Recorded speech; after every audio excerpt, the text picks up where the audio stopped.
সমাজের ভিতরে নিরাপত্তা আছে না ভীতি? চুরি, ডাকাতি, জেনা, ব্যভিচার, হত্যা, ধর্ষণ, হায় হায় ধর্ষণ। 3 বছরের শিশু কন্যা থেকে শুরু করে 70 বছরের বৃদ্ধা মহিলাও রেহাই পাচ্ছে না। এত ধর্ষণ যে কেমনি করে আল্লাহ জানে। সারা দেশ আশ্চর্য হয়ে গেছে, প্রত্যেক দিন পত্রিকায় খালি ধর্ষণ আর ধর্ষণ। নাউযুবিল্লাহ মিন যালিক। আহা, ছিনতাই, চুরি, ডাকাতি সমানে হচ্ছে। এর থেকে কি বাঁচতে চান? আর যারা জবাব দিলেন না তারা কি এই ধরনের কাম আরাম লাগে নাকি?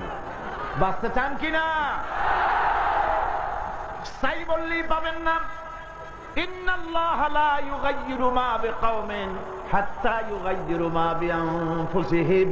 আল্লাহ পাক বলেন, আমি কোন জাতির ভাগ্যকে পরিবর্তন করি না যতক্ষণ পর্যন্ত ওই জাতি নিজের ভাগ্য পরিবর্তনের সচেষ্ট না হয়।